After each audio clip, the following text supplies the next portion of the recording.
Hello শ্রোতা বন্ধুগণ, আমার সালাম এবং আদাব গ্রহণ করবেন।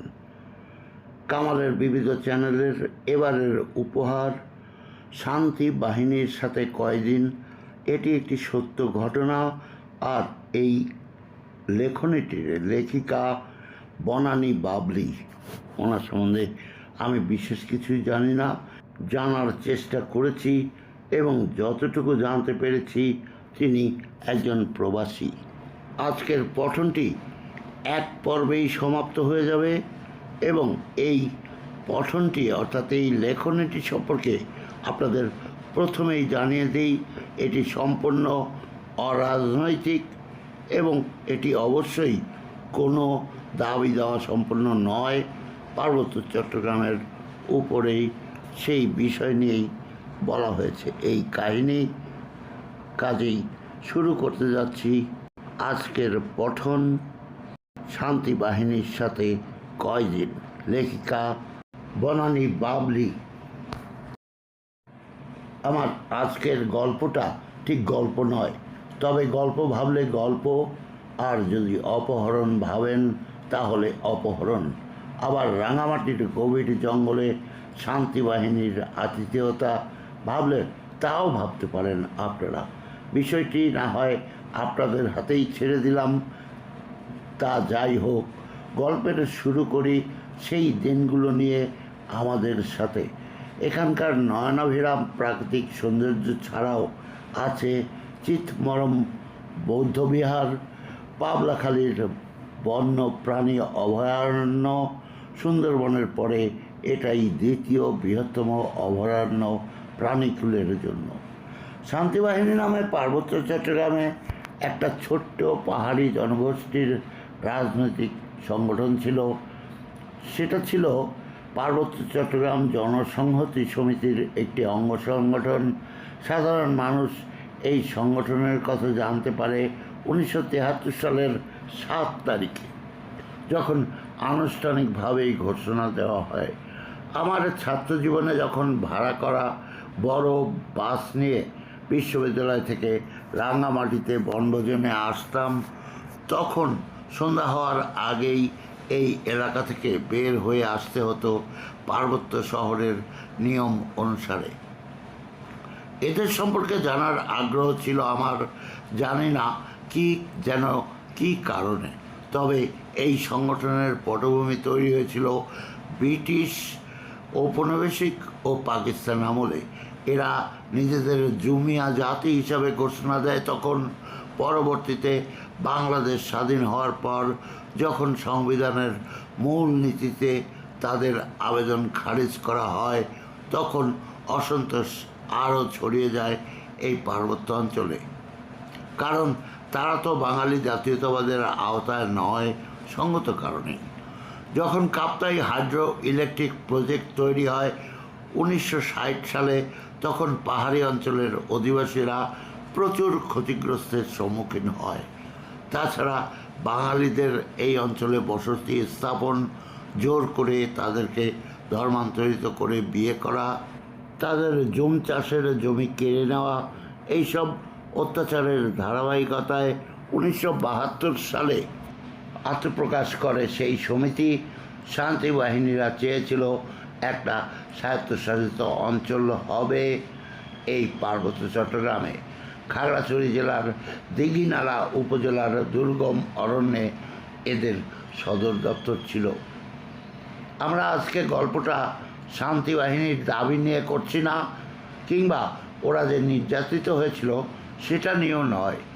আমি এবং আমার বন্ধু নিজান ভাই কীভাবে এদের সাথে জড়িত হয়ে গেলাম সেটাই বলবো আজ। আনুমানিক সাল 1987 এবং জুন কিংবা জুলাই হতে পারে। আমি নতুন বিয়ে করেছি। আমার বউ এবং বড় ভাই বোন সবাই ঢাকাতে। চট্টগ্রামে শুধু আমার 2 বছরের বড় বোন এবং তার পরিবার থাকে। নিজান অর্থাৎ আশরাফুদ্দিন নিজান ভাই এবং তার স্ত্রী প্রথম সন্তানের আগমনের অপেক্ষারত। ওনাদের বাসা চট্টগ্রাম শহরে। আমরা বিভিন্ন ব্যবসা করে যখন সফলতা থেকে অনেক দূরে চলে যাচ্ছিলাম, তখন এই নিজাম ভাইয়ের পরামর্শে এখানে কনস্ট্রাকশনের কাজ শুরু করি। এর আগে আমি রাঙামাটিতে সেগুন কাঠের ব্যবসা করেছিলাম, কিন্তু বিভিন্ন ভাগে ভাগে বন বিভাগকে উৎকোচ দিতে হতো, তারপর পুলিশকে দিতে হতো দক্ষিণা। যখন সেই কাঠের মালামালবাহী ট্রাক ড্রাইভার কাঠ নিয়ে ঢাকা শহরে আসতো, আমার পক্ষে সবসময় রাতের ট্রাকে থাকা সম্ভব হতো না, যার কারণে আমি দেখলাম খাজনার থেকে বাজনা বেশি। এখানেও আমার এই কাঠের ব্যবসা করতে গিয়ে আমার পকেট হয়ে গেল ঘরের মাঠ। তাই সেই সময় আর কোনো উপায় না থাকায় আমি এখানে কনস্ট্রাকশনের কাজ শুরু করি। নিজাম ভাই আমার চট্টগ্রাম বিশ্ববিদ্যালয়ের ছাত্র জীবনের একজন ঘনিষ্ঠ বড় ভাই এবং বন্ধু। ছিপছিপে মাঝারি গড়ন এবং সবসময় হাসি খুশি মুখ, রসের গল্প ওনার ঠেটে লেগেই থাকে। আমরা শাহজাহান হলে একসাথে অনেক বেনিদ্র রাত কাটিয়েছি গল্প করে। তাছাড়া এই ব্যবসা করার আগে থেকেই কারণে অকারণে দিনে কিংবা রাতে যখন তখন এই নিজাম ভাইয়ের বাসায় ছিল আমাদের আড্ডার প্রথম ক্ষেত্র। ভাবিকে উৎপাত করাই ছিল আমাদের সব বন্ধুদের আনন্দ। যাই হোক, তিনি তখন অনেক সফল একজন ব্যবসায়ী এই রাঙামাটিতে। ওনারও কনস্ট্রাকশনের ব্যবসা। আমাদের দুজনের কাজের সাইট ছিল আলাদা তবে কাছাকাছি। শান্তি বাহিনীর সাথে প্রথম দিন আমাদের আজকের প্ল্যান ছিল দুজনের কাজের সাইটগুলো দেখে এবং লেবারদের সপ্তাহের মজুরি দিব। তারপর রাঙামাটির বাসায় গিয়ে দুপুরের ভাত খেয়ে আবার রওনা হব চট্টগ্রামে। এখানে রাঙামাটি মেইন শহরে আমরা দুজনে একটা ছোট বাসা ভাড়া নিয়েছি, কিন্তু বৃহস্পতিবার বিকালেই সাধারণত আমরা চলে যাই চট্টগ্রামে এবং আবার ফিরে আসি রাঙামাটিতে শনিবার অথবা রবিবার। এখান থেকে চট্টগ্রাম শহরের গাড়িতে যেতে সময় লাগে আনুমানিক 2.5-3 ঘন্টা, যদি রাস্তায় গাড়ির ভিড় না থাকে। নিজাম ভাইয়ের গাড়ি আছে এবং নিজেই গাড়িটা চালান, আর আমার হলো হোন্ডা 125 মোটরসাইকেল। রাঙামাটিতে সন্ধ্যের পর যানবাহন চলাচল নিষেধ, অর্থাৎ চট্টগ্রাম শহর থেকে যে গাড়িগুলো আসে রাঙামাটিতে সেইগুলো সন্ধ্যার আগেই আবার বের হয়ে যায় রাঙামাটি থেকে। রাঙামাটি থেকে চট্টগ্রাম যেতে হলে মাঝখানে হলো ঘাগড়া, এবং এখানেই রাস্তার পয়েন্টটা দুভাগে বিভক্ত হয়েছে। একটি পথে যাওয়া যায় কাপ্তাই পাহাড়ি পথে, আর অন্যটি বিভিন্ন উপজেলায় যায়, যেমন এটি দিয়ে যাওয়া যায় নানিয়ার চর। এই নানিয়ার চরে যাওয়ার পথেই রাস্তায় কালভার্ট এবং বড় বড় সড়কের কাজ চলছিল। রাঙামাটিতে পাহাড়ি জনগোষ্ঠী ছাড়াও বাঙালিরা কাজ করতে আসেন, যেমন সেগুন কাঠের ব্যবসায়ী, ডাক্তার, ইঞ্জিনিয়ার, সরকারি বেসরকারি কর্মচারী। অনেকে এখানে স্থায়ীভাবেই অবস্থান করেন, আবার কেউ বা করেন ডেইলি প্যাসেঞ্জারি। এই চট্টগ্রাম আর রাঙামাটির রাস্তায় দেখা যায় তাদের। এখানকার রাস্তাগুলো পাহাড়ি, উঁচু নিচু এবং আঁকাবাঁকা। রাস্তার দুই পাশে কখনো ঘন জঙ্গল, কখনো বা সারি সারি সেই জুম চাষ। বন বিভাগের অনুমতি ছাড়া সাধারণত কাঠের ব্যবসায়ীরা গভীর জঙ্গলে যায় না শান্তিবাহিনীর ভয়ে। এখানে অনেক গল্প আছে যে শান্তিবাহিনীর লোকেরা কাঠ ব্যবসায়ী সেজে বাইরের লোকদেরকে গাছ দেখানোর জন্য নিয়ে যায় অনেক ভিতরে গহীন জঙ্গলে, তারপর আটকে রেখে মুক্তিপণ দাবি করে তাদের লোকজনদের কাছ থেকে।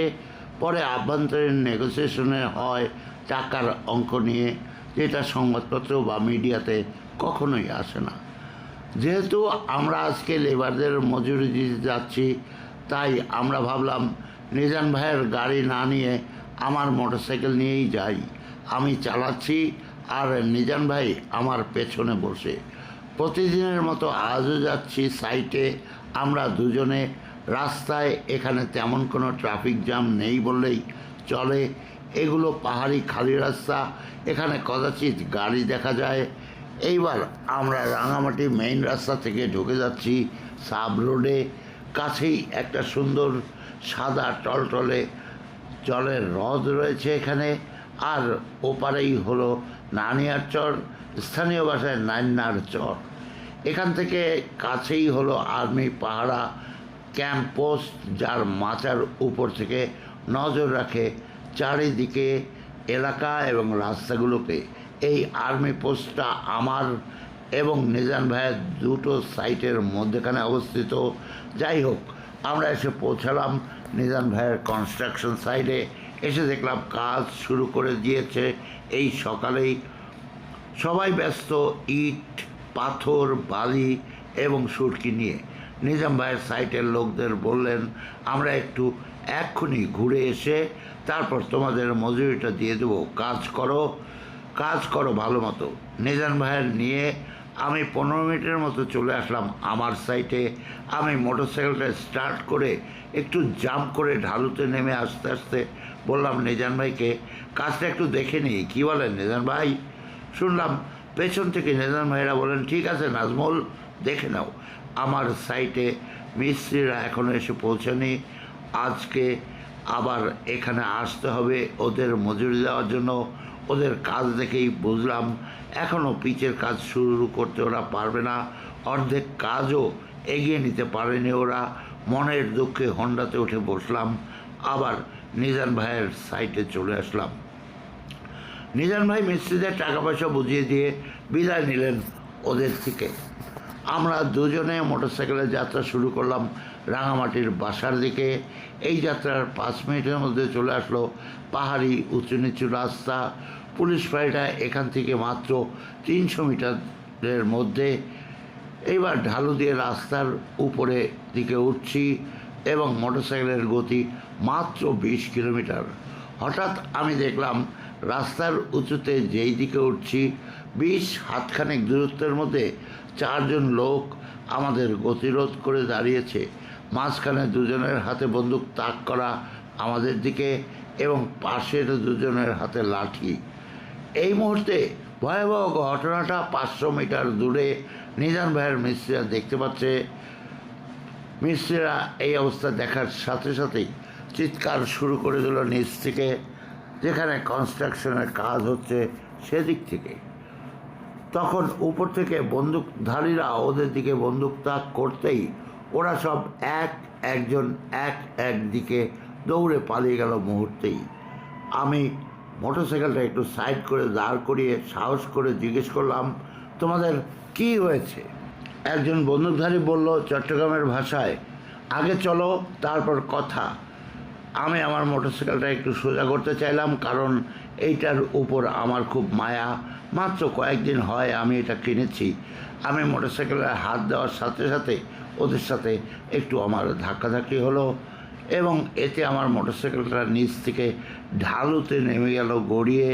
আমার ইচ্ছা হচ্ছিল মোটরসাইকেলটা নিয়েই ওদের সাথে হাঁটি।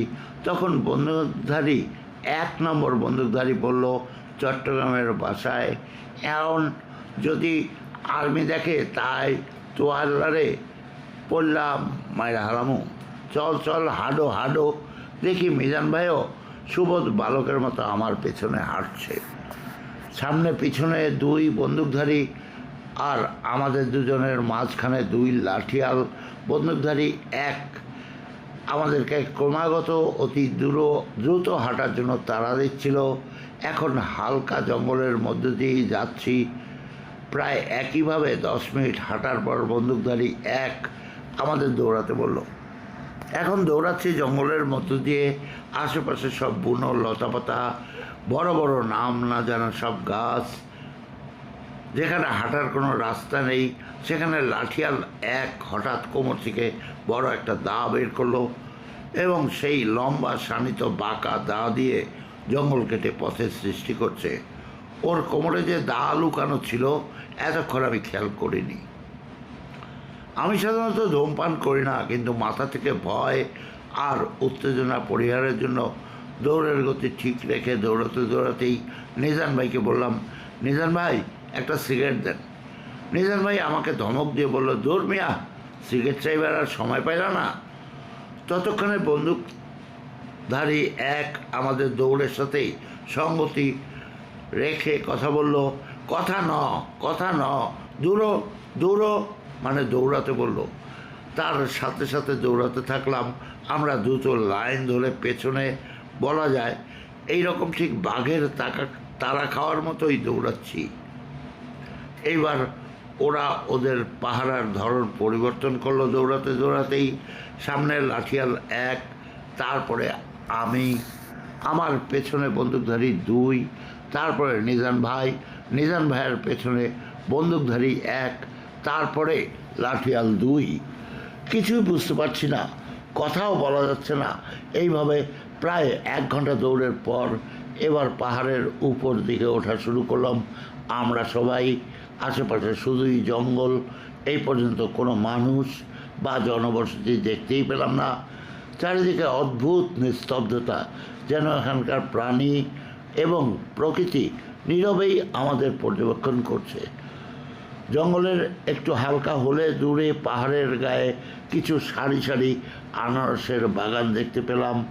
এর মধ্যে 1 ঘন্টা অতিক্রম হয়ে গেছে। এই যে আমরা এতক্ষণ হাঁটলাম এবং দৌড়ালাম, কোথাও কোনো বাড়িঘর দেখতে পেলাম না।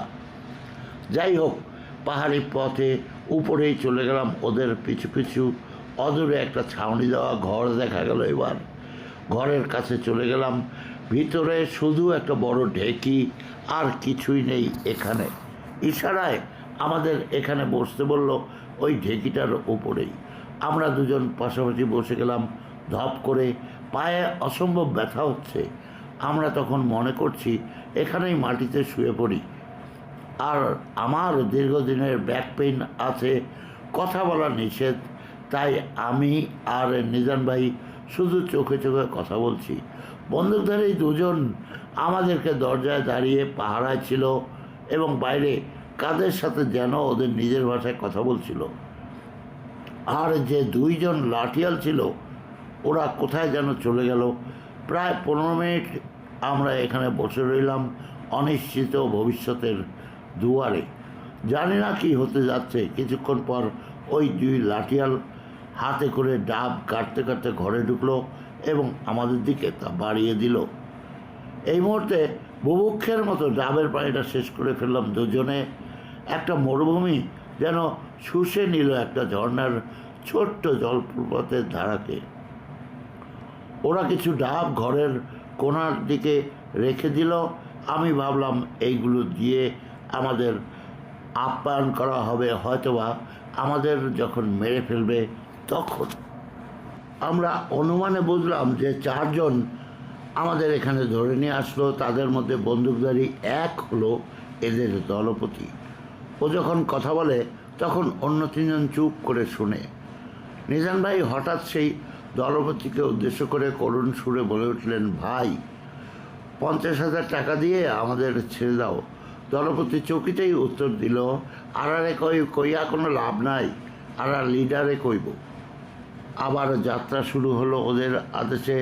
পাহাড়ি পথে আবার আমরা 6 জন, 2 বন্দুকধারী আমাদের সামনে এবং পেছনে, লাঠিয়াল 2-এর মাথায় 1 ঝুড়ি ভর্তি তরিতরকারি এবং অন্য 2 কাঁধে ডাবগুলি নিয়ে আমাদের সাথে চলছে। সকাল 10টার দিকে আমাদের ধরা হয়েছে, আর এখন বাজে প্রায় 11:30। পা যেন আর চলছেই না। চারিদিকে ঘন জঙ্গল, কিছু জায়গায় সূর্যের আলো পৌঁছাতে সক্ষম হয় না। আঁকা বাঁকা কিছু কিছু জায়গায় পাহাড়ি পথ, তবে এগুলো কোনো তৈরি রাস্তা নয়। মানুষ চলতে চলতে হয়তো বুনো জঙ্গলের মধ্যে পথের সৃষ্টি হয়েছে। কোথাও কোনো জনমানুষ নেই, মানুষের বসতিও নেই। চারিদিকে এক ভয়ঙ্কর নীরবতা, জঙ্গলের পর জঙ্গল। এইভাবে চলছি জমির আইলের মধ্য দিয়ে। এরপর এলো একটা ছোট খাল। হাঁটু পানির ভেতর দিয়ে জুতো খুলে হেঁটে পার হলাম। কোথায় নিয়ে যাচ্ছে আমাদের এটা শুধু ওরাই জানে। সবাই চুপচাপ, চারিদিকে শুধু অচেনা পাখির ডাক আর নীরবতার শব্দ। এইভাবে চলতে চলতে আনুমানিক প্রায় বেলা 1:30টার দিকে পাহাড়ের উপরে ছোট্ট গৃহস্থ বাড়িতে এসে পৌঁছলাম। এটা ঠিক কুঁড়েঘর নয়, আবার পাকা বাড়িও নয়। আপাত দৃষ্টিতে মনে হচ্ছে এটা একটা অভিজাত বাড়ি। টিনের ঘর, চালা ও টিনের এবং মেঝে হলো মাটির। একই উঠানে আরও ছোট ছোট কয়েকটি ঘর। একটা খোলা বারান্দার পরেই বৈঠকখানা, একটা টেবিল, 3টে চেয়ার রাখা আছে। ওখানেই আমাদের ওরা বসতে দিল। কিছুক্ষণের মধ্যে এক সুদর্শন, লম্বা মতো আমার মতো 6 ফুট, আনুমানিক 40 বছর বয়সী এক ভদ্রলোক এসে জিজ্ঞেস করলেন, কেমন আছেন আপনারা? আমাদের লোকজন কি আপনাদের সাথে কোনো খারাপ ব্যবহার করেছে? আমরা দুজনেই প্রায় একসাথে মাথা নেড়ে বললাম না। তখন উনি আমাদের সাথে আলাপ শুরু করলেন, আমরা কারা, নাম কি, কিসের ব্যবসা করি, ইত্যাদি ইত্যাদি। এই কথাগুলো যখন হচ্ছে তখন ওই 4 জন দাঁড়িয়ে দাঁড়িয়ে শুনছে। নিজাম ভাই বললেন, দেখুন, আমি সদ্য চট্টগ্রাম বিশ্ববিদ্যালয় থেকে পাশ করে বের হয়েছি। আমার স্ত্রীর সন্তান সম্ভবা ব্যবসার কারণে এখানে আমি থাকি। উনি প্রতি উত্তরে মৃদু হেসে বললেন, আমি ঢাকা বিশ্ববিদ্যালয় থেকে মাস্টার্স করেছি। তিনি নিজাম ভাইয়ের নামের বানানটা বারবার জিজ্ঞেস করলেন।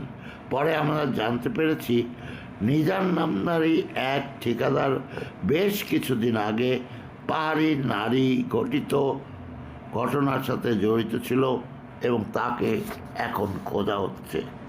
তারপরে আমার দিকে তিনি তাকানোর সাথে সাথেই আমি বললাম, আমিও চট্টগ্রাম বিশ্ববিদ্যালয় থেকে মাত্র পাশ করে এই কনস্ট্রাকশনের ব্যবসা করছি। আমার স্ত্রী ঢাকাতে থাকে। যার টাকা পয়সা লাগে সেটি নিয়ে আমাদের ছেড়ে দেন। নিজাম ভাই একটু নরম সুরে ওনার নাম জিজ্ঞেস করলেন। উনি প্রশ্নটা সুন্দর করে এড়িয়ে গেলেন এবং বললেন, এসেছেন যেহেতু পাহাড়ে, বেরিয়ে যান, তবে পালানোর চেষ্টা করবেন না। এখানে আপনারা কার সাথে যোগাযোগ করতে চান? নিজাম ভাই বললেন, আমার ম্যানেজার আমার কাছে বাজারে অপেক্ষা করার কথা ছিল। ওর নাম বসন্ত বড়ুয়া, বসন্ত বাবু বলেই ডাকি। তখন বন্দুকধারী এক বলল, এবারে চিনি। ওদের দলপতির নাম যেহেতু বললেন না, তাই মনে মনে ভাবলাম, থাক, তাহলে আজ থেকে তোমায় আমি সুদর্শন বলেই ডাকবো। সুদর্শন বলে উঠলেন তখন, তাহলে তাকে একটা চিঠি লিখে দিন, আমার লোক তাদের সাথে যোগাযোগ করবে। আর আপনারা যদি সত্যিই বিশ্ববিদ্যালয়ে পড়ে থাকেন এবং যা যা বলছেন তা যদি সত্য কথাই হয়ে থাকে, তবে আপনাদের কোনো অসুবিধা নেই। একটু থেমে আরও বললেন, আপনাদের কাছে টাকা পয়সা, ঘড়ি, সোনার জিনিস যা আছে সব আমাদের দিয়ে দেন। নিজাম ভাই ছোট্ট একটা চিঠি লিখলেন ম্যানেজারের মাধ্যমে স্ত্রীকে দেওয়ার জন্য। তারপর রোল টানা ছেঁড়া কাগজের পাতায় লিখলেন, আমরা ভালো আছি, আমাদের জন্য চিন্তা করো না। যা টাকা পয়সা চায় ওরা তা ম্যানেজার বাবু তুমি দিয়ে দিও। এরপর তিনি বন্দুকধারী একের হাতে চিঠিটা দিলেন। তারপর নিজাম ভাই পকেট থেকে টাকার বান্ডিল, হাতের ঘড়ি, গলার সোনার চেনটা দিয়ে বললেন, কোনো প্রতিবাদ করলেন না। আমিও প্যান্টের পকেট থেকে টাকার গোছা ঘড়ি টেবিলে রাখলাম আর হাতের অনামিকায় সোনার আংটিটা খোলার চেষ্টা করছিলাম। এটা আমার বউ আমাকে উপহার দিয়েছিল কদিন আগে বিবাহবার্ষিকী উপলক্ষে। আমি মনে মনে ভাবছিলাম, আংটিটা যেহেতু খুলতে পারছি না, তখন হয়তো এটা না দিলেও চলবে। কিন্তু দেখি অপেক্ষা না করে আংটি খোলা পর্যন্ত তারা তাকিয়ে আছে। ভয়ও পেলাম, আবার যদি আঙুল কেটে নেয় আংটির জন্য। অবশেষে অনেক কষ্টে আংটিটা বের হলো আঙুল থেকে সাবান পানি দিয়ে। যাবার আগে সুদর্শন বলে গেলেন, আপনাদের কাজ করার জন্য 2টো লোক দিয়ে গেলাম, ভালো থাকবেন আর পালাবার কোনো চেষ্টা করবেন না। সুদর্শন চলে যাওয়ার পর আবার শুরু হলো হাঁটা পথে যাত্রা এই পাহাড়ি জঙ্গলে। একই প্যাটার্ন, সামনে পেছনে 2 বন্দুকধারী, মাঝখানে আমরা আর 2 লাঠিয়াল। আনুমানিক 2:30টার দিকে আমরা রওনা শুরু করলাম এখান থেকে। হাঁটছি তো হাঁটছি, এই অবিরাম হাঁটার যেন আর কোনো শেষ নেই। ভয় আর অনিশ্চিত ভবিষ্যৎ চোখের সামনে যেন দাঁড়িয়ে আছে। এতক্ষণ মনে একটু সাহস ছিল, অন্তত টাকা দিয়ে এদের থেকে রেহাই পেতে পারি। যতক্ষণ টাকা পকেটে ছিল, মনেও শক্তি ছিল, সাহসও ছিল, কিন্তু এখন তো পকেট ঘরের মাঠ, জীবনটা যেন হাতে নিয়ে হাঁটছি। মনে পড়ছে ভাই বোন আর স্ত্রীর কথা। এখানে এই গভীর জঙ্গলে আমাদের মেলে ফেলে রাখলে পৃথিবীর কেউ কোনোদিন জানতে পারবে না আমরা কিভাবে হারিয়ে গেলাম ওদের সবার জীবন থেকে। কখনো বুনো লতাপাতা আর গাছগাছালির ভেতর দিয়ে, কখনো বা গভীর অন্ধকার বনের মাঝ দিয়ে, অথবা ঢালু জুম চাষের পাশ দিয়ে আমরা হেঁটে চলেছি। নিচের দিকে তাকিয়ে বুঝতে পারছি এখন শুধু পাহাড়ের উপর দিকেই উঠছি। এইভাবে হাঁটতে হাঁটতে সূর্য অস্ত যাওয়ার কিছুটা আগে পাহাড়ের অনেক উপরে একটা ছোট্ট বাড়িতে এসে পৌঁছলাম। এই ঘরটি মোট 2 রুমের একটা বাড়ি, টিনের ছাউনি, কিন্তু মেঝে মাটির। এদের থেকেই পরে জেনেছি পাহাড়ি 2 ভাই বোনের পরিবার এই 2 রুমে থাকতো, এবং বাইরে একটু খোলা জায়গাতে মাটির চুলাতে এক পাহাড়ি মেয়ে রান্না করছিল। এবং ঠিক তখন আমরা এদের উঠোনে এসে পৌঁছলাম। আমাদের দেখে বন্দুকধারী এক ওদের সাথে নিজেদের ভাষায় কী যেন বলাতে তাড়াতাড়ি একটা রুম আমাদের দিয়ে দিল। অন্য রুমে 2 ভাই বোনের পরিবার এক হয়ে থাকবে এখন। আমাদের এখানে পৌঁছে দেওয়ার পর বন্দুকধারী এক চলে গেল চিঠি নিয়ে। ছোট রুমে আমরা 2 জন, বন্দুকধারী 2 এবং 2 লাঠিয়াল, এবং কাজ করার জন্য 2 জন ছোট্ট ছেলে। মাটির চাটাই বিছিয়ে শোয়ার ব্যবস্থা। আমাদেরকে নিচের পাহাড়ের গায়ে একটি কুয়োতে নিয়ে গেল। সেখানে গিয়ে বরফ শীতল জলে সারাদিনের ক্লান্তি দূর করে নিলাম। কুয়ার পাশেই ছোট্ট চটঘেরা দিয়ে কাঁচা বাথরুম। প্রথমে নিজান ভাই গেলেন বদনা হাতে নিয়ে কুয়া থেকে পানি নিয়ে। আমি আর বন্দুকধারী 2 বাইরে দাঁড়িয়ে রইলাম। আমরা এখানেও পাহাড়ের মধ্যেই আছি। যেখানে যাচ্ছি বন্দুকধারী 2 আমাদের সাথে সাথেই আছে।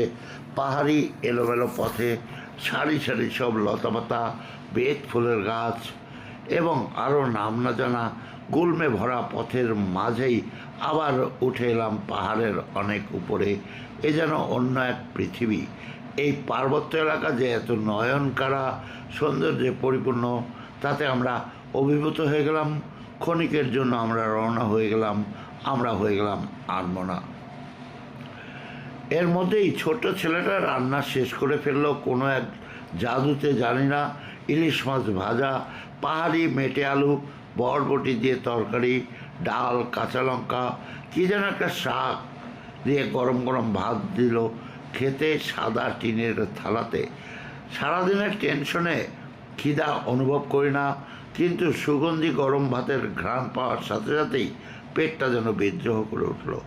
আমরা দুজনে বুভুক্ষের মতো মাথা ডুবিয়ে খেয়ে নিলাম এক নিমেষে সেই অমৃত। আমাদের সাথে সাথে বন্দুকধারী, লাঠিয়াল 2 জন, রান্নার ছেলেপেলে সবাই খেয়ে নিল। মনে হলো যেন এখানে খাওয়া দাওয়ার ব্যাপারে সম অধিকার। কিছুক্ষণ আমরা দুজনে আলাপ করলাম কি হতে যাচ্ছে এখানে। লাঠিয়াল দেখে নিজাম ভাই কথা আদানের চেষ্টা করতে লাগলেন। জিজ্ঞেস করলেন কতদিনের জন্য আমাদের এখানে রাখা হবে, কিংবা আরও কোনো লোককে এখানে রাখা হয়েছিল কি না, এইসব। কিন্তু লাঠিয়াল এক কোনো উত্তর না দিয়ে শুধুই বলছে আই ন জানি। আমরা 2 জন ওদের থেকে কোনো সাড়া না পেয়ে ঘুমের আয়োজন করা শুরু করে দিলাম। নিজান ভাই মনে সাহস রাখার জন্য কতক্ষণ উপদেশ দিয়ে গেলেন আমাকে, আর আমি কথা না বলে বুক ভরা কষ্ট নিয়ে শুয়ে গেলাম চাটায়ের বিছানাতে। আমি ঢাকা শহরে এবং মধ্যবিত্ত পরিবারে বড় হয়েছি। মাটিতে ঘুমানোর অভ্যাস নেই বললেই চলে। সেই ছোটোবেলায় যখন আমাদের গ্রাম থেকে একসাথে অনেক লোকজন আসতো, তখন মাটিতে ঘুমাতে হতো। মনে আছে একবার ঢাকার মগবাজারের বাসায় ছাদেও ঘুমাতে হয়েছিল। এরপর বিয়ের পর থেকে আর কখনো ছাদে বা মাটিতে ঘুমাতে হয়নি। বিয়ে করলে যৌথ পরিবার একটা স্ট্যাটাস চেঞ্জ হয় বই কি, আজকে সারা রাত মাটিতে শুয়ে শরীর ব্যথা হয়ে গেছে, তবে এখন আর ওই সব চিন্তা করাটা আমার জন্য বিলাসিতা। খুট করে একটা শব্দে ঘুমটা ভেঙে গেল। আনুমানিক রাত 10টা কি 11টার দিকে সেই বন্দুকধারী এক ফিরে আসলো। আমরা তাড়াতাড়ি দুজনে উঠে বসলাম ঘুম চোখে। ও তখন নিজান ভাইয়ের হাতে একটা প্যাকেট দিয়ে বলল, ওনার মানুষের সঙ্গে দেখা যাইও। নিজান ভাই উদ্গ্রীব হয়ে প্যাকেটটা খুলে ফেললেন। একটা চিঠি, দুটো লুঙ্গি, কিছু শুকনো খাবার প্যাকেট করা, যেগুলো এখানে স্থানীয় বাজারে পাওয়া যায়। আর চিঠিটা পড়ে আমাকে দিলেন। চিঠিটায় লেখা, স্যার আপনাদের খবর অনেক আগেই পেয়েছি, চিন্তা করবেন না, আপনার স্ত্রীর সাথে যোগাযোগ করছি। তারপর আর টুকটাক কিছু কথা বলার পর সবাই ঘুমের প্রস্তুতি নিল। আমি মনে মনে ভাবলাম, নিজান ভাইয়ের স্ত্রী বুদ্ধি করে আমার চট্টগ্রামের ছোট দুলাভাই, যার নাম তসলিম শমশের, তার কাছে যদি বলেন তাহলে ওরা সবাই জানবে আমি কোথায় বা কাদের হাতে আমরা জিম্মি হয়েছি। শান্তি বাহিনীর সাথে দ্বিতীয় দিন সকালে ঘুম ভাঙল অনেকগুলো একসাথে অজানা পাখির বিচিত্র গান শুনে। ছোট খোলা জানলা দিয়ে ভোরের একটু আবছা নরম আলো গাছপালা ভেদ করে ঘরে ঢুকছে। চোখ খুলতেই দেখতে পেলাম বন্দুকধারী দুই বসে বসে ঝুমাচ্ছে, কিন্তু তার হাতে বন্দুক রয়েছে। বন্দুকধারী এক ঘুমিয়ে আছে অন্যদিকে ঘুরে, তবে তার পাশে ওর বন্দুকটি রাখা। লাঠিয়ালগুলো ঘুমে অচেতন, বাচ্চা ছেলেগুলোও ঘুমিয়ে, আর নিজান ভাইয়ের কোনোই সাড়া নেই। নিজান ভাইকে একটা আঙুল দিয়ে আমি পিঠে খোঁচা দিলাম জেগে ওঠার জন্য। নিজান ভাই পাশ ফিরে শুয়ে ফিস ফিস করে বলে উঠলেন, শোনো, পালাইবার কোনো চেষ্টা কইর না নাজমুল, বুঝছো কী কইলাম? আমি কিছুই আর বললাম না, শুধু শব্দ না করে একটা ঠোঁটের কোণে হাসলাম। নিজান ভাই হয়তো ভাবছেন আমি টকবগে যুবক, তাই যে কোনো সাহসী সিদ্ধান্ত নিয়ে নিতে পারি মুহূর্তেই।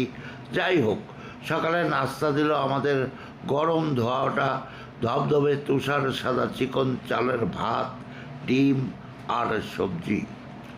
ভাত খেয়ে বন্দুকধারী এক চলে গেল আবার রাঙামাটি শহরে।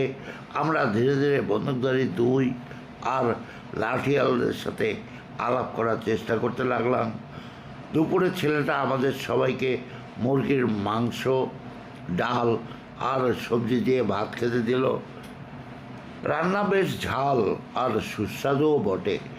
বিকালবেলা নিজান ভাইয়ের ম্যানেজার বসন্তবাবু যে চানাচুর আর বিস্কুটের প্যাকেট দিয়েছিল সেগুলো খুলে উনি তাদেরকেও ভাগ করে দিলেন।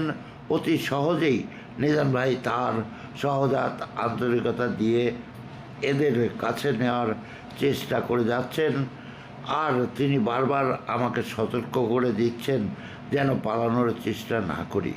ক্ষণে ক্ষণে আমার মনে হচ্ছিল এই নিজান ভাইও আমাকে পাহারা দিয়ে চলছেন। নানা রকমের পুরাতন গল্প তুলে আমাকে ছোট ভাইয়ের মতো হাসি খুশি রাখার চেষ্টা করে চলছেন নিজান ভাই। নিজান ভাই সুন্দর করে গল্প যেমন করতে পারেন, ঠিক তেমনি গুছিয়ে কবিতা সংযুক্ত করে প্রেমের চিঠিও লিখতে পারেন। শাহজালাল হলে যখন কেউ নতুন প্রেমে হাউডুবি খেয়ে করুণ অবস্থা, তখন নিজান ভাই ছিলেন গতিহীনের গতি। তাদেরকে এক কঠিন সমস্যা থেকে উদ্ধার করে দিতেন প্রেমিকাদের চিঠিগুলোর উত্তর লিখে দিয়ে। তিনি অতি সহজে সাবলীল ভাষায় চিঠির প্রতি উত্তর তৈরি করে দিতে পারতেন মুহূর্তেই, অনায়াসে। তাই নিজান ভাই সবার প্রেমের গল্পগুলো জানতেন। নিজান ভাইকে সবার প্রেমের গুরু বললেও খুব একটা ভুল হবে না। এমনকি আমার প্রথম প্রেমের চিঠি ও তারই লেখা, অর্থাৎ আমার অনুভূতিতেই লেখা। পরে আমার স্ত্রী বিয়ের পর যখন জানতে পারে, তখন সে আমাকে এক হাত নিয়েছিল। সে আমাকে বলেছিল কাজটা নাকি আমি ঠিক করিনি, তাকে আমি ইমোশনালি ব্ল্যাকমেল করেছি। আমার বয়স তখন 22 কি 23। সাহিত্য ঠিক আমার বিষয় নয়। বাংলা সাহিত্যে ছিলাম আমি বড্ড কাঁচা। উপায় ছিল না আমার নিজান ভাইয়ের কাছে না গিয়ে তবে চিঠি লেখায় বা অনুভূতি প্রকাশে জোচ্চুরি করলেও আমি কিন্তু আমার বউকে খুব ভালোবাসি। আজ বারবার তার মায়াভরা মুখটি হৃদয়ে ভাসছে। আমার মন ছুটে যাচ্ছে নানা রকম চিন্তা আর দুশ্চিন্তায়।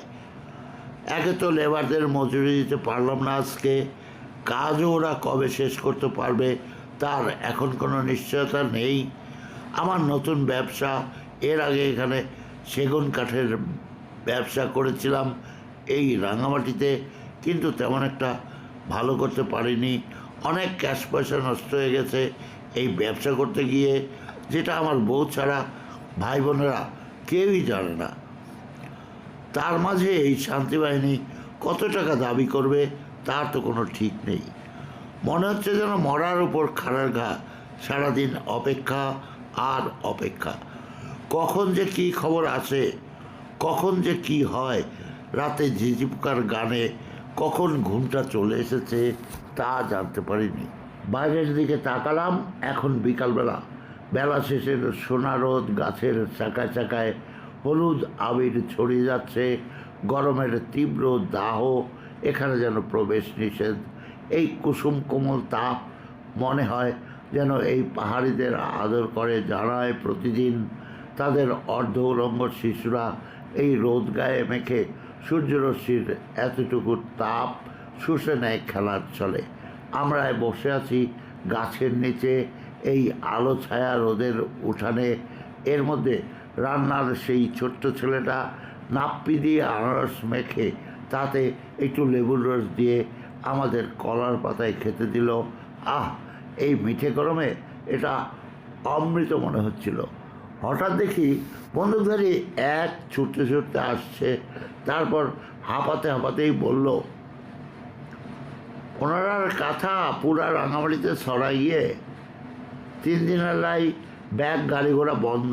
চৌকিতে আমি নিজাম ভাইয়ের দিকে তাকালাম। তার মানে এখন যান চলাচল বন্ধ রেখে পুলিশ আমাদের খুঁজছে। সারা রাঙামাটি শহরে নিশ্চয়ই রটে গেছে যে আমাদের ধরা হয়েছে।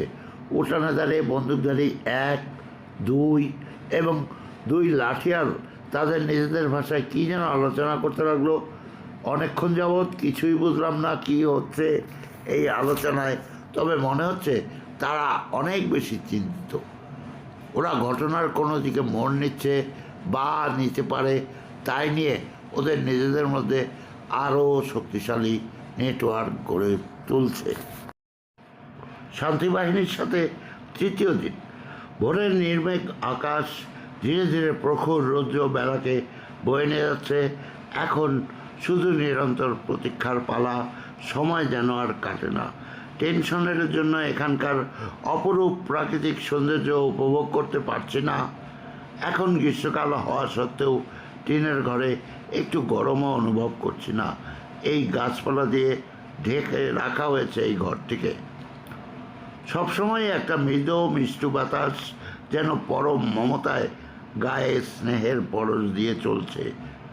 প্রতিটি গাছ এখানে এত সবুজ, কত রকম অজানা বুনো ফুল ফল চারিদিকে ছড়িয়ে রয়েছে। পাখিরা সকাল সন্ধ্যা গান গেয়ে গেয়ে যেন এই কথাটাই বলে যাচ্ছে এটা তাদেরই অভয় অরণ্য। আমাদের আজকের আড্ডায় লাঠিয়াল একও ছিল। সে বলল যে নিজাম ভাই যখন শ্রমিকদের মজুরি দিচ্ছিল তখন তারা বুঝতে পারে যে আমরা কন্ট্রাক্টর। এর আগে পর্যন্ত যখন আমাদের ওরা অনুসরণ করছিল পাহাড়ের ওপর থেকে, তখন ভেবেছিল আমরা ডাকাত বা অন্য কোনো প্রশাসনিক কর্মকর্তা। এই স্নিগ্ধ প্রকৃতি আর পাখির কলতানের মাঝে ভয় এবং চিন্তার সাথে বসবাস করলেও আমাদের আড্ডাও পাশাপাশি তুঙ্গে। নিজাম ভাই গল্প শুরু করলেন তার এই শান্তিবাহিনীদের নিয়ে।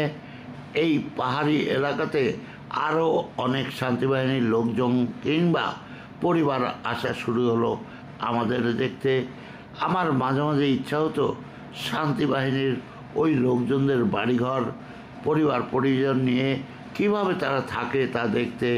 ইচ্ছা হতো তাদের পিছনেই যাওয়ার সময়, যদিও এই ইচ্ছের কথা কখনো ওই নিজাম ভাইকে জানানো হয়নি তার রক্তচক্ষুর ভয়ে। সবাই উঠানে গোল হয়ে বসে আছি, কেউ চেয়ারে, কেউ বেঞ্চে, কেউ বা গাছের গুঁড়িতে, আবার কেউ কেউ মাটিতে বসেই এই আড্ডাটা উপভোগ করছে। নিজাম ভাই বললেন, শোনো নাজমুল, 3 বছর আগের ঘটনা। লেবাররা কাজ করছে 10 হাত দূরে।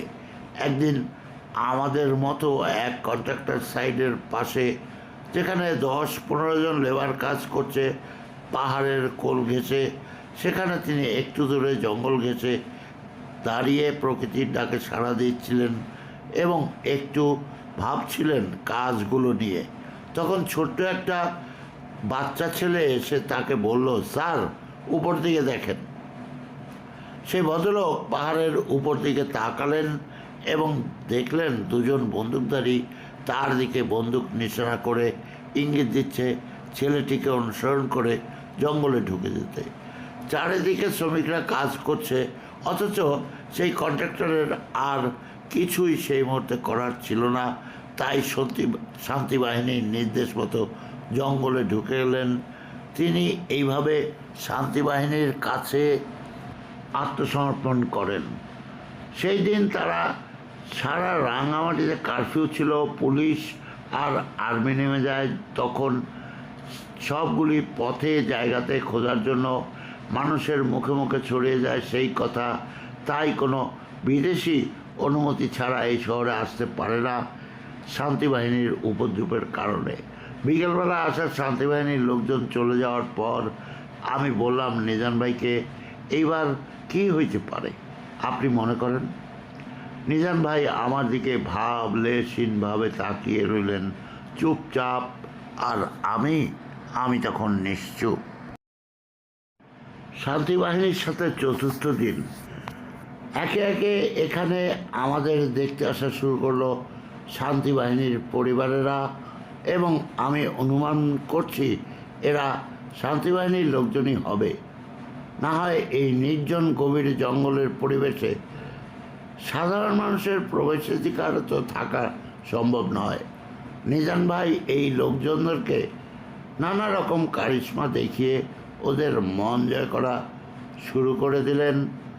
উনি কখনো উদাস সুরে গাইছেন, ওরে নীল দরিয়া আমায় দেয়ে রে ছাড়িয়া, আবার কখনো ভরাট গলায় শেষের কবিতা আওরান, আমরা দুজনে ভাসিয়া এসেছি যুগল প্রেমের স্রোতে। আর যদি মন চায় তো তিনি চালাচ্ছেন জ্যোতিষশাস্ত্র। তিনি এদের হাত দেখা পর্যন্ত শুরু করে দিলেন বেশ গম্ভীর মুখে। তাছাড়া লোকজন আসতো সময় করে শুধু ওনার গল্প শুনতে কিংবা হাত দেখাতে। এই লোকগুলোর ভিড় বেশ বেড়েই গেল প্রতিদিন। আমি শুধু অবাক হয়ে ভাবতাম, এতদিন নিজাম ভাইয়ের কাছের মানুষ হয়ে জানতাম না তিনি বিপদে এতটা মাথা ঠান্ডা রাখতে পারেন। এই যে আমরা এখানে আছি, প্রতিটা মুহূর্তে হাসি ঠাট্টা গল্প খাওয়া দাওয়া করে পরিবেশকে হালকা করার চেষ্টা করে চলেছি। বন্দুকধারী 2 কিন্তু এক মুহূর্তের জন্য তার বন্দুকটি মাটিতে রাখেনি।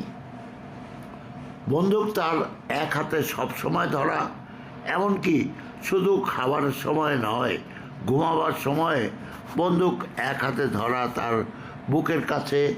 এবং গত 3 দিন যাবৎ তাকে কোনো কথাই বলতে শুনিনি। হয়তোবা সে চট্টগ্রামের ভাষা বলতে পারে না, আর বন্দুকধারী এক। প্রতিদিন সকালে খাওয়া দাওয়া করে যে চলে যেত রাঙামাটি শহরে খবর আনা নেওয়া করতে, আর রাতে চলে আসতো এখানে ঘুমাতে বা আমাদের পাহারা দিতে। দিন যেন আর কোনোভাবেই কাটছে না। এই অনিশ্চিত জীবনের শেষ অঙ্কে কী হতে পারে তা এখনও বুঝে উঠতে ঠিক পারছি না। আজ রাতে বন্দুকধারী এক সংবাদ আনলো আমাদের কাছে যে আমাদের লোকদের সাথে আলাপ হচ্ছে টাকা পয়সা নিয়ে, অর্থাৎ 2টি পক্ষের মাঝে নেগোসিয়েশন চলছে। আমার চিন্তা আরও বেড়ে গেল টাকা পয়সা নিয়ে। কত যে টাকা ওরা দাবি করেছে কে জানে। রাতে শুয়ে শুয়ে ভাবতে ভাবতে কখন যে ঘুমিয়ে পড়লাম। শান্তিবাহিনীর সাথে পঞ্চম দিন। সকাল দুপুর রাত কেটে যাচ্ছে একটা ঘরের মধ্যে। এইখানে এই বন্দি জীবন, মানসিক দুশ্চিন্তা থাকার পরেও একটা জিনিস আমাদের স্বীকার করতে হবে যে ওরা চেষ্টা করছে কাপ্তাই লেকের তাজা মাছ এবং নানা রকম বাহারি ফলমূল দিয়ে আমাদের আপ্যায়ন করতে। খাওয়া দাওয়ার আতিশয্য মাঝে মধ্যেই হয়ে যেত রাজকীয়। আজ রান্না হলো বিশাল রুই মাছের দো পেঁয়াজা, পেঁপে দিয়ে মাগুর মাছের ঝোল, কুমড়ো ফুলের ডুমো ডুমো করে ভাজি, কুমড়ো পাতার চাটনি, নাপ্পি দিয়ে শুটকি মাছ আর বেলের শরবত। আজকের দিনটা সব দিক দিয়েই একটা ভালো দিন, কারণ রাতে বন্দুকধারী এক খবর আনলো যে কথাবার্তা চলছে কোনো সমস্যা ছাড়া। এই ইঙ্গিতটা সে আমাদের স্বস্তি এনে দিল। এবার প্রতীক্ষার পালা, কবে আমাদের এখান থেকে ছেড়ে দেবে। সেই দিনটাও চলে গেল ওভাবেই। রাতে আবার ভাবতে ভাবতেই ঘুমিয়ে পড়লাম। শান্তিবাহিনীর সাথে ষষ্ঠ দিন। আজ সকাল হলো অন্যান্য দিনের মতোই। ভোরের পাখিদের কলকাকলি এত নিকটে মন চায় পাখিগুলোকে বাইরে উঠোনে এনে দেখতে, কিন্তু ওদের সব গুঞ্জন সবুজ পাতার আড়ালে, গাছের শাখায় শাখায় নৈশব্দের ঘুম ভাঙানিয়া গানের মতো। বেশ কিছু নাম না জানা পাখির সমাবেশ নজরে এলো আমার। সারাটা দিন কেটে গেল এখানে অন্যান্য দিনগুলির মতোই। রাতে বন্দুকধারী এক খবর জানালো সব কিছু হয়ে গেছে। এই সংবাদ আমাদের দুজনকে নির্বাক করে দিল। একটা উত্তেজনা বোধ কাজ করতে শুরু করে দিল আমাদের মাঝে, কিন্তু প্রকাশ করলাম না। আমরা দুজনের একজনও, অর্থাৎ আমরা আগামীকাল ভোরে চলে যেতে পারি, এবং সেটার একটা ইঙ্গিত দিল বন্দুকধারী এক। উত্তেজনায় সে রাতে আর ঘুম আসতে চাইল না। বলতে গেলে নির্ঘুমেই কাটালাম রাতটা। চোখটা বুজে আসছিল, ঘুমিয়ে গেলাম কখন তা জানি না। খুট করে একটা শব্দ হলো। কয়টা বাজে ঠিক বুঝতে পারছি না, কিন্তু আমাদের উঠিয়ে দেওয়া হলো অন্ধকার থাকতেই। শান্তিবাহিনীর সাথে সপ্তম দিন। রাতে খাওয়া দাওয়ার পর বসে আছি হারিকেনের আলোয়। হুই ফোরের মতো অন্ধকারে আসলো দুজন লোক। আমাদের ছবি তোলা হলো এবং তারপর তারা চলেও গেল। এখন আমাদের নিয়ে যাওয়া হচ্ছে সম্পূর্ণ অন্য একটা পাহাড়ি রাস্তা দিয়ে। সাথে সাথে আগে পিছে সেই আগের দুজন বন্দুকধারী এবং একজন লাঠিয়াল। চারিদিকে ঘুটঘুটে অন্ধকার। আধ ঘন্টা হাঁটার পর একটা বাড়ির সামনের উঠোনে এসে পৌঁছলাম। এই বাড়ির দরজায় আমাদের লাঠিয়াল লোকটা আস্তে করে টোকা দিল। দরজা খুললো একটা লোক, যাকে দেখে মনে হলো সে মদ খেয়ে মাতাল। তার কথা অসংলগ্ন। এখন আনুমানিক ভোর 3টে হতে পারে। এই মাঝরাতে তাকে ঘুম থেকে ওঠানোতে সে খুব একটা খুশি হয়নি। এই তিনজনের সাথে ওর কথা কাটাকাটি হচ্ছে ওদের ভাষাতে, বুঝতে ঠিক পারছি না। শেষ পর্যন্ত সে আমাদের সবাইকে ঘরে ঢুকতে দিল। এখানে চাটাই বিছিয়ে আমরা 5 জন শুয়ে পড়লাম। আমাদের বলা হলো এই লোকটা সকালবেলা আমাদের রাস্তায় উঠিয়ে দিবে। শুয়ে শুয়ে নিজাম ভাই আস্তে করে জিজ্ঞেস করলেন বন্দুকধারীদের, ভাই কত টাকা নিলেন? কারণ আমরা তো পার্টনারশিপে ব্যবসা করি। ওরা তিনজনেই চুপ। এত তাড়াতাড়ি ঘুমিয়ে পড়ার কথা নয় ওদের। এইবার আমি নিজাম ভাইকে একটা ধমক দিয়ে বললাম, কি শুধু টাকাটাকে করেন? জীবনের চেয়ে কি টাকা বেশি? নিজাম ভাই বেশ গম্ভীর মুখে বললেন, মিয়া মাত্র তো জীবন শুরু করেছো, কি বুঝবা তুমি? পুত্র শোকের চেয়ে অর্থ শোক অনেক বড়। বন্দুকধারী এক বলে উঠল, কালিয়া কইমু। উত্তর শুনে নিজাম ভাই চুপ। উত্তেজনায় আমাদের এই কয় ঘন্টা ঘুম আর হলোই না বলা চলে। একটু একটু করে সকাল হয়ে এলো। আমাদের কিভাবে মঠপাড়া পার করে মানিকছড়ির রাস্তায় উঠিয়ে দিবে সেই সিদ্ধান্ত হলো ওই মাতালটার সাথে। মনে হলো ওর কথাতে যে মদ পাড়ার সাথে এদের সম্পর্ক ভালো নয়। ওরা চায় না আবার কোনো সমস্যা হোক আমাদের নিয়ে যখন আমরা এখান দিয়ে যাব সকালে। বন্দুকধারী এক আমাদের সাথে বিদায় নেবার আগে উঠানে একটু আড়ালে গিয়ে বলল আমাদের যে একজনের কাছ থেকে অর্থাৎ প্রতিজনের কাছ থেকে 2.5 লক্ষ টাকা করে নিয়েছে, সোনা ও ঘড়িসহ। তার মানে সর্বমোট 5 লক্ষ টাকা। 1988 সালের কথা বলছি আমি। আর আমি মনে মনে ভাবলাম আমার মতো ছাপোষা মানুষের জন্য এটা একটা বিশাল অঙ্ক। বন্দুকধারী এক এরপর নিজাম ভাইয়ের খাতে 500 টাকা দিয়ে বলল, ইভা পথ খরচের লাই। এই যে বন্দুকধারী এক নিজাম ভাইকে টাকাটা দিল, মাতালটা তখন সামনেই ছিল। সে আমাদের পাশে দাঁড়িয়ে দেখতে লাগলো কিসের লেনদেন হচ্ছে। লাঠিয়াল এবং বন্দুকধারীরা আমাদের থেকে বিদায় নিয়ে অন্য পথে মিলিয়ে গেল অন্ধকারেই। এখন আমরা দুইজন এই মাতালের সাথে পথ চললাম। তার হাতে একটা ধারালো দা, পরনে একটা পুরাতন লুঙ্গি হাঁটু পর্যন্ত গোটানো, গায়ের রং উঠানো, বার্মিজ ব্লাউজ ধরনের হাতা কাটা একটা গেঞ্জি পরনে। এবার লোকটা ইঙ্গিতে তার ভাষাতেই বলল সামনে যে দাঁড়াতে এবং সে থাকতে চায় আমাদের পেছনে। কিন্তু আমরা দুজনেই ভয় পেয়ে গেলাম এই কথা শুনে। তার মানে তার কথা তো আমরা একটুও বুঝি না। নিজাম ভাই ইশারায় বললেন ওকে আগে হাঁটতে, কিন্তু সে আমাদের আগে হাঁটতে চায় না এবং মাথা নেড়ে সে সেটাই বুঝিয়ে দিল। এখন কে আগে হাঁটবে কে পেছনে হাঁটবে এটা নিয়ে আমাদের মধ্যে একটা অস্বস্তিকর পরিস্থিতির সৃষ্টি হলো।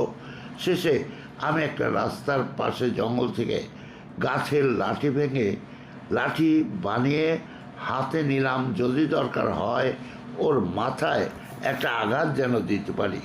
নিজাম ভাই তার জুতো জোড়া একসাথে বেঁধে কাঁধে ঝুলিয়ে এমনভাবে হাঁটতে লাগলেন ওর আগে আগে, যেন ও যদি ওর শানিত ঝকঝকে দাটা দিয়ে ঘাড়ে কোপ দেয় তাহলে সেটা প্রথমে নিজাম ভাইয়ের জুতার উপর পড়বে। লক্ষ্য হলো ওনার ঘাড়টা বাজবে ওই জুতা জোড়ো দিয়ে যদি পাগলটা আঘাত করে বসে। আমি আগে আগে, তারপর নিজাম ভাই, এরপর সেই মাতালটা হাঁটছে, তার হাতে বড় একটা চকচকে দা। এখন আমরা একটা পাহাড়ি রাস্তার কোনায় এসে পৌঁছলাম এবং এখানে এসে দুটি রাস্তা দুদিকে চলে গেল। এইবার যে কোনো একটা রাস্তা নিতে হবে মগপাড়ায়। মাতালটা ইঙ্গিতে হাত দেখিয়ে জিজ্ঞেস করলাম কোন দিকে যাব। সে ইঙ্গিতে বলল তাকে টাকা দিতে হবে এবং না হলে সে এখন বলবে না। অর্থাৎ তার সাথে আমাদের ঝগড়া শুরু হলো। আমরা কেউ কারো ভাষা বুঝি না, অথচ ঝগড়া করছি। মনে মনে ভাবছি এখন বিপদ, এই মাতালটারে নিয়ে শান্তিবাহিনীর থেকে মুক্তি পেলাম, কিন্তু এই মাতালের থেকে মুক্তি পাই কিভাবে? এর মধ্যে খাল পাড়ে পৌঁছে গেলাম একটা পাড়াতে। পথে আমাদের ঝগড়াটা অনেকক্ষণ যাবৎ খেয়াল করছিল এক পাহাড়ি বৃদ্ধা এবং তার মেয়ে। খুব সম্ভবত সে ওই বৃদ্ধার মেয়েই হবে। তারা একটু কাছেই দাঁড়িয়েছিল। এই বৃদ্ধা কী যেন বলল মাতালকে তার ভাষাতে। এবার মাতালটা আমাদের যেতে বলল ডান দিকে রাস্তা ধরতে। তারপর সে হন হন করে চলে গেল আমরা যেদিকে এসেছিলাম এতক্ষণ সেই দিকে। বৃদ্ধা আমাদের ইশারাতে বললেন বামে যাওয়ার জন্য। আমরা তাকে বিশ্বাস করেই সেই পথে বাঁক নিলাম। অনুমানে বুঝলাম এটাই হবে মগপাড়া। মানুষজন এখনও ঘুমিয়ে, মাত্র ভোরের পাখিরা আলো আঁধারিতে সকাল হওয়ার বারতা দিয়ে যাচ্ছে। সূর্য উঠতে এখনও অনেক দেরি। এরপর আমরা দেখলাম একটা ইটভাটা। ইটভাটার পরেই ছোট ছোট বিল্ডিং। বুঝতে পারলাম এটাই মানিকছড়ি বাজার হবে। আমরা এখন মানিকছড়ি বাজারের পেছন দিকে, এই দিকে সাধারণত আমাদের আসা হয় না। আমরা অনুমান ঠিক এবং বুঝতে পারলাম এটাই মানিকছড়ি বাজার। হাঁটতে হাঁটতে বিল্ডিংয়ের পেছনেই একটা বাড়িতে গিয়ে নক করলাম। দরজা খুললেন বসন্তবাবু। আমাদের দেখে চমকে উঠে তিনি বলে উঠলেন, স্যার আপনারা? তখন দেখি সকাল 6টা কেবল বাজে। তিনি তখন দরজার বাইরে এসে চৌকিতে ডানে বায়ে দেখে আমাদের তাড়াতাড়ি ঘরে ঢুকে দরজা বন্ধ করে দিলেন। তিনি বললেন, স্যার আপনাদের খবর সব পত্রিকাতে এসে গেছে, সারা রাঙামাটি শহরে পুলিশ আপনাদের খুঁজছে, এই বাসাতেও কয়েকবার এসে খুঁজে গেছে। নিজান ভাই আর আমি সংক্ষেপে বললাম, আমরা এখন ছাড়া পেয়েছি, তাই কেউ জানার আগেই আমরা রাঙামাটি থেকে বের হয়ে যেতে চাই। বসন্তবাবু বললেন, ঠিক আছে স্যার, আমি এক্ষুনি আপনাদের জন্য নাস্তা আর চট্টগ্রামে যাওয়ার জন্য বাসের টিকিট কিনে আনছি।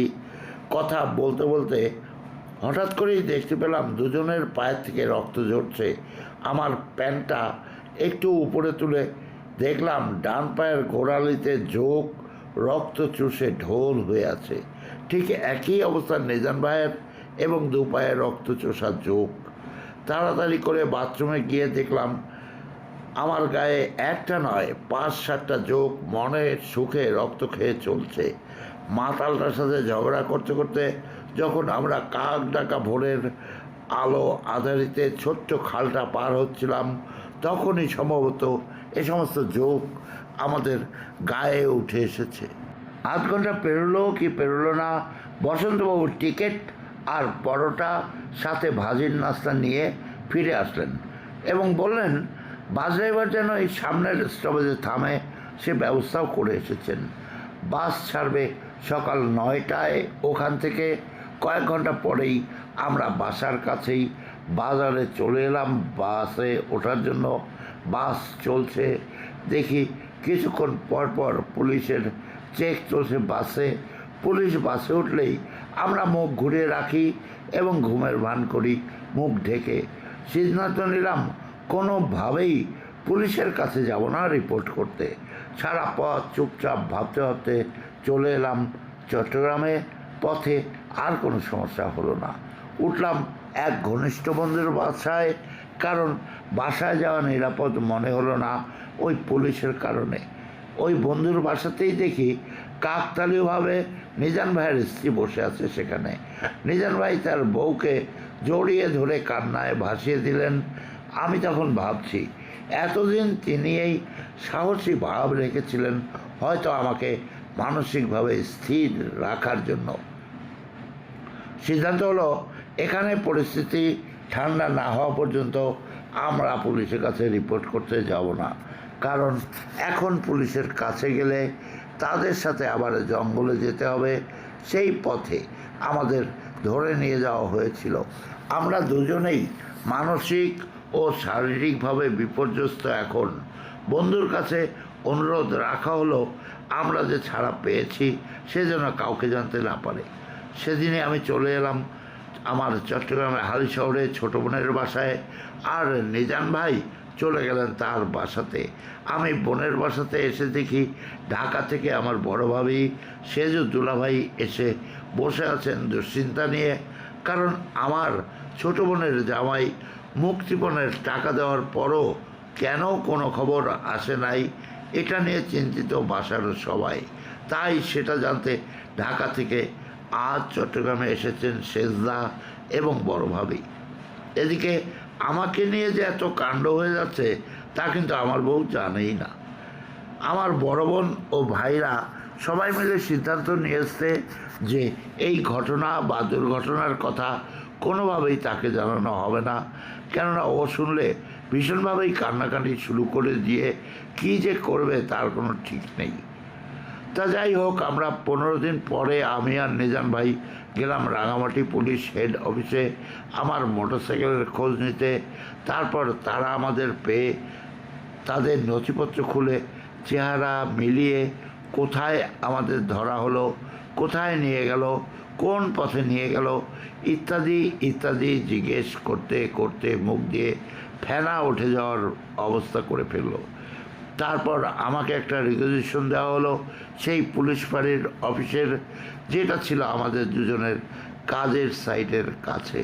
সেই পুলিশ ফাঁড়িতে এসে মনে হলো এই পুলিশ অফিসাররা অনেক দিন পর আমাদের মতো দুজন ভালো মক্কেল পেয়েছে।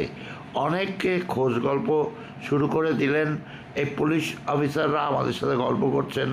একজন তো হাসতে হাসতে বলেই ফেললেন, ভাই আপনার মোটরসাইকেলটা আমরা চালাইছি অনেক, খুব ভালো, আমাদের কাছে বেচে দেন। আমরা মোটরসাইকেলটা পাওয়ার পর এক মুহূর্তও থাকলাম না, কারণ ওখানে আবার দুপুর পার হয়ে বিকাল হয়ে যাবে। ঠিক এই মুহূর্তে আমরা রওনা হই।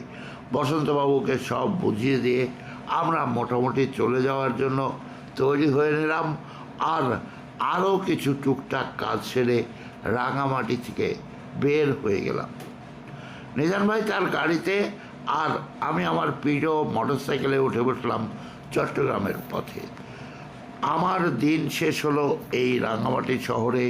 এখানে ধীরে ধীরে সব ব্যবসা গুটিয়ে আবার চলে যেতে হবে ঢাকা শহরে। ঢাকা আসার পরেই আমার আসলো বিষম জ্বর।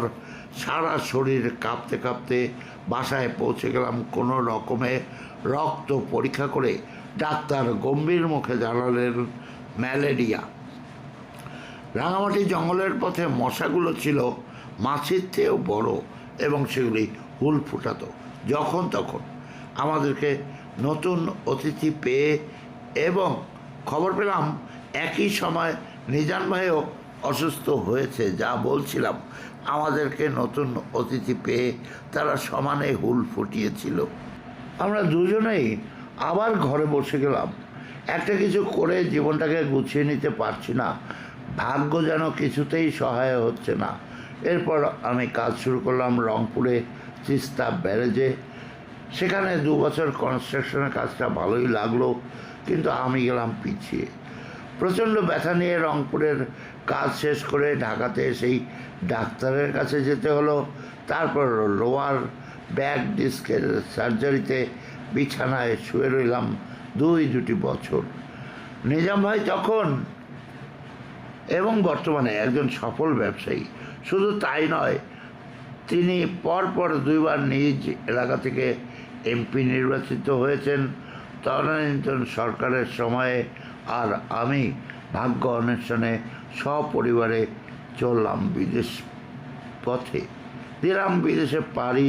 তবে আমি কৃতজ্ঞ শান্তিবাহিনীর কাছে, কারণ মুক্তিপণ নিয়েও মানুষ রাঙামাটির জঙ্গল থেকে ফিরে আসে নাই, এটা আমরা শুনেছি। তাদের আতিথেয়তা, তাদের সেবা, তাদের আন্তরিকতা ভুলে যাওয়ার নয়। শান্তিবাহিনীর সাথে আমার সেই কটা দিনের মনের মাঝে চির ভাস্বর হয়ে আছে। আর ওই দিকে ছাড়া পাওয়ার কিছুদিন পরেই রটে গেছে আমাদের গ্রামে যে আমার শ্বশুরবাড়ির লোকজন আমাকে ধরে নিয়ে গেছে, যেহেতু আমি তাদেরই এক মেয়েকে বিয়ে করেছি।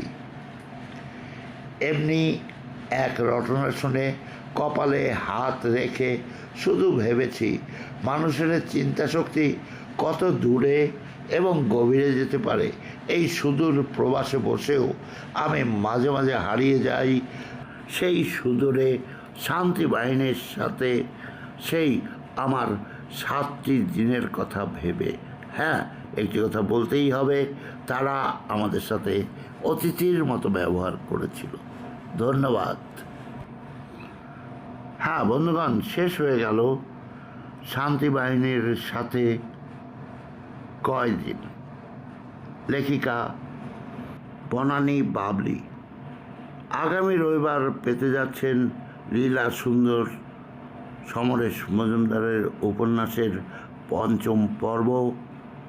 এরপরে আগামী মঙ্গলবার পাবেন নতুন আর একটি উপন্যাস অথবা গল্প। এবং মনে আছে নিশ্চয়ই, আমার প্রতিটি প্রকাশনাই হয়ে থাকে শুক্রবার, রবিবার, মঙ্গলবার দিন সকাল 11টায়। কামালের বিবিধ এই চ্যানেলটি সাবস্ক্রাইব করবেন এবং আমার সাথে থাকবেন। এতক্ষণ সাথে রইলেন, সে কারণে অনেক অনেক ধন্যবাদ জানাচ্ছি।